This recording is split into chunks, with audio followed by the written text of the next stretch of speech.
Selamat petang, salam sejahtera. Terima kasih karena bersama dengan saya di Naziling Unity Channel. Saudara-saudara sekalian, isu yang hangat petang ini mengatakan bahwa ini semua salah Muhyiddin. Apa salah Muhyiddin? Nah, ikuti terus ulasan kali ini karena Anda pasti akan tertarik dan terkejut dengan pendedahan kali ini. Siapa yang salah dan mengapa Muhyiddin dianggap punca kepada masalah ini? Dipetik daripada sabudin.com. Dengan tajuk yang luar biasa, bayan lepas terlepas, ini semua salah Muhyiddin yang tidak benar-benar mengutamakan PAS. Meskipun PAS melalui setiausaha agungnya yaitu Taqiyuddin Hasan sudah meminta maaf dan menyatakan parti itu tidak merestui tindakan menghalau Presiden Gerakan Dominic Lau dalam satu program kempen PN di Tasik Gelugur 2 hari lalu. Perbuatan mereka itu secara umumnya adalah sesuatu yang boleh difahami dan munasabah sifatnya. Segala-galanya bermula atau berpunca kerana ada ahli-ahli PAS yang tidak berpuas hati. Apabila Dominic Lau diletakkan bertanding di Bayan Maru, yang merupakan satu kawasan majoriti Melayu di Pulau Pinang pada PRN kali ini. Lau sendiri dikatakan memang mengidam kawasan tersebut kerana merasakan ia kawasan yang selamat dan mudah menang baginya. Gerakan adalah sebuah parti pelbagai kaum yang didominasi kaum Cina, yang kedudukannya mirip seperti DAP. Maka dengan itu, kenapa Gerakan sibuk nak bertanding di kawasan orang Melayu? Sedangkan, bukankah peranan Gerakan ialah untuk berlawan dengan DAP dan bertanding di kawasan Cina? Dengan komposisi pengundi Melayu di Bayan Lepas adalah kira-kira 65%, malah sejak kawasan berkenaan wujud pada tahun 1959 lagi, majoriti adunnya adalah Melayu kecuali pada PRU 7, 8 dan 9. Diwakili oleh wakil rakyat kaum Cina daripada Gerakan dan pada PRU 10 diwakili MCA. Memang logiknya kawasan itu wajar ditandingi wakil Melayu pada PRN kali ini. Dalam hal ini disebabkan PAS agak terpengaruh dan buat kerja di situ, maka PASlah sepatutnya bertanding di sana. Tambahan lagi, sejak PRU 11, 12, 13 dan 14, wakil rakyat yang terpilih adalah Melayu belaka. Kenapa sekarang Perikatan Nasional mahu memberikan kerusi itu kepada Dominic Lau daripada Parti Gerakan? Kenapa tidak diletakkan calon Melayu di Bayan Lepas dan membiarkan Gerakan sebagai parti pelbagai kaum yang didominasi kaum Cina berlawan dengan DAP di kerusi-kerusi majoriti Cina? Apatah lagi, PH pun meletakkan calon Melayu dengan mempertaruhkan semula adun sedia ada. Azrul Mahathir Aziz mempertahankan kerusinya di Bayan Lepas. Jadi, di mana logiknya Perikatan Nasional memilih Lau diletakkan di Bayan Lepas? Tidak lain. Yang bersalah di sini ialah Muhyiddin Mat Yassin selaku pengerusi PN yang gagal mempertahankan kepentingan Melayu dalam membuat keputusan. Sebaliknya, lebih memberi muka kepada Gerakan yang didominasi kaum Cina berbanding PAS. Kalau Muhyiddin benar-benar mengutamakan PAS dan sedar kebangkitan gelombang hijau adalah penyumbang kepada kekuatan PN, perkara ini pasti boleh dielakkan. Kepada penyokong PAS di Bayan Lepas yang kecewa kerana kerusi itu diserahkan kepada Gerakan, tak perlu rasanya ditunjuk ajar apa yang perlu dilakukan pada 12 Ogos nanti. Pokoknya, jikalau menang, bakal selama-lamanya lah. Selagi Gerakan bersama PN, kerusi itu akan menjadi warisan turun-temurun buat mereka. Selama-lamanya lah juga PAS akan melopong dan melepas. Hanya jikalau kalah sajalah yang boleh membuka peluang kepada PAS memperoleh semula kerusi Bayan Lepas daripada atau dalam PRU seterusnya, yaitu pada 5 tahun yang akan datang nanti. Dipetik oleh daripada Sabudin Hussein 4 Ogos 2023. Sekian dulu untuk kali ini. Jangan lupa tinggalkan komen Anda, tekan butang subscribe. Kita jumpa lagi. Bye-bye. Selamat petang, salam sejahtera. Terima kasih karena bersama dengan saya di Nazilin Unity Channel. Beberapa hari sudah isu tentang parti gerakan seperti dianaktirikan oleh PAS ataupun seperti tidak dapat layanan yang sepatutnya dalam Perikatan Nasional. Akhirnya netizen mula mengeluarkan pendapat mereka. Ada yang mengatakan bahwa ini masanya gerakan untuk mengalihkan sokongan. Belum terlambat untuk gerakan meninggalkan Perikatan Nasional, kata mereka, sebelum mereka terikat oleh mana-mana undang-undang anti lompat parti, kata mereka.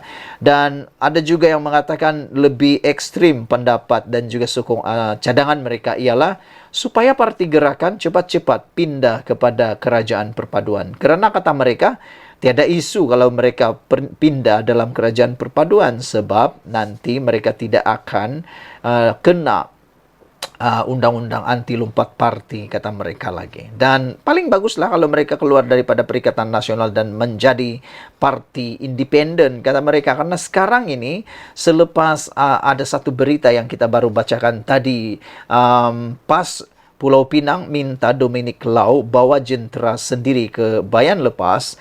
Ini menjadi titik tolak kepada netizen, mengatakan kalau macam begitu, oleh kerana gerakan sudah mula disuruh bergerak secara independen, mereka kata apalagi guna gerakan bersama dalam Perikatan Nasional. Lebih baik gerakan bergerak secara independen dan betul-betullah jadi independen ataupun bergerak bebas, kata mereka. Nanti menang PRN, kata mereka, mereka bebas, gerakan bebas menyokong mana parti yang mereka boleh sokong. Kalau ada yang perlu sokongan, menjadi kingmaker lah mereka kalau menang, kata mereka. Dan hari ini Teresa Kok, seorang ahli parlimen yang antara yang lantang dan dihormati ramai, mengatakan tarik diri dari PN jika gerakan masih ada maruah. Wah, ini memang panas. Ahli parlimen seputih Teresa Kok mencadangkan agar gerakan meninggalkan gabungan Perikatan Nasional untuk membuktikan parti itu masih ada memiliki maruah.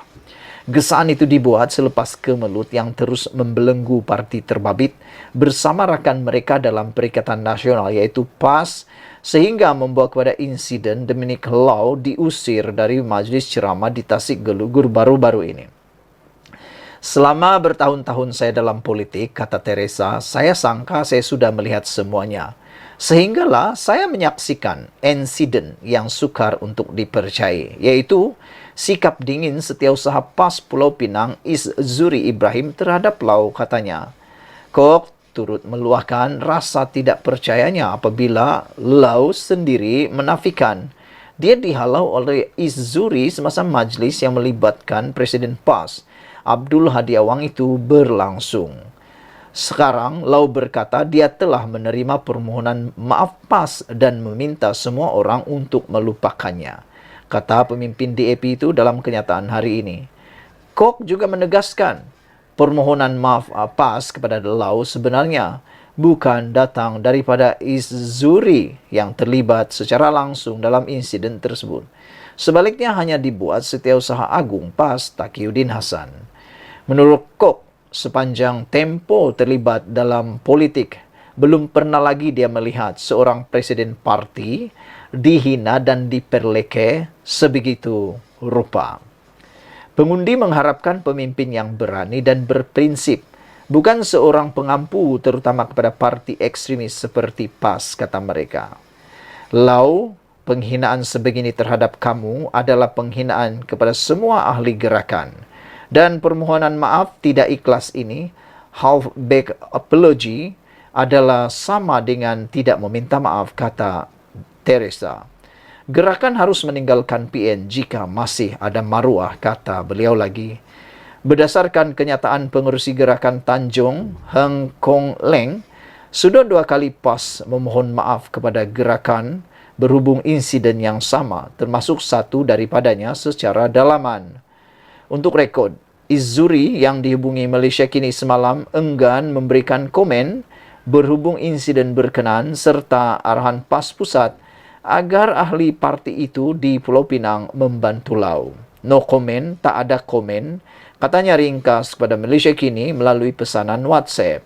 Saudara-saudara sekalian, yang paling mengejutkan kita apabila Teresa mengatakan dia sudah bersama bertahun-tahun dalam politik. Dia kata, dia sangka dia sudah melihat semuanya. Rupa-rupanya ada lagi insiden yang beliau tak pernah lihat. Sehingga kan berlakunya insiden melibatkan Lau ini, barulah dia tahu, rupa-rupanya ada lagi insiden yang sukar dipercayai. Beliau juga mengatakan bahwa beliau tidak percaya apabila Lau sendiri menafikan dia dihalau. Dan lebih-lebih lagi menurut Teresa ialah beliau tak pernah nampak seorang presiden sesebuah parti dihina dan diperlekeh sebegitu rupa. Bayangkan kalau itu parti yang lain, apa yang akan jadi? Bayangkan sajalah kalau itu ialah Presiden Parti PKR Anwar Ibrahim. Atau bayangkan sajalah itu ialah Presiden Parti Bersatu, yaitu Muhyiddin Yassin. Atau PAS, yaitu Hadi Awang. Ataupun itu ialah DAP. Atau itu ialah Parti Amanah. Atau itu ialah parti, apalagi parti ya? Bayangkan dia adalah Presiden Parti itu dan dihina dan diperlekeh sebegitu rupa. Adakah itu sesuatu yang boleh Anda terima? Anda rasa-rasalah kan, menurut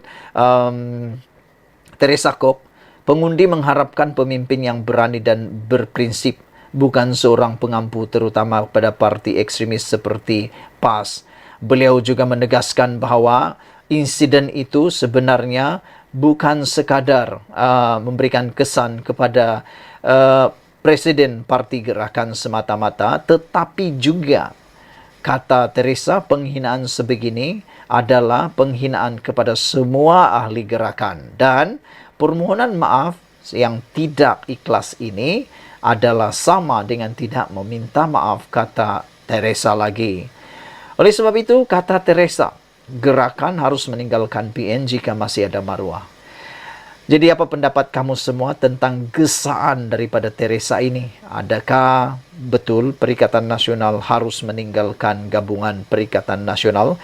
Adakah gerakan perlu meninggalkan Perikatan Nasional dan menjadi parti independen, ataupun tiba-tiba pula menjadi parti ikut dalam kerajaan perpaduan? Kalau itu yang berlaku, mungkinkah itu akan menunjukkan mereka masih ada maruah seperti yang dinyatakan oleh Teresa Kok ini? Sebelum kita berpisah, jangan lupa tinggalkan komen Anda, tekan butang subscribe. Malaysia kita punya, kita juga sama-sama cintai Malaysiaku. Bye-bye.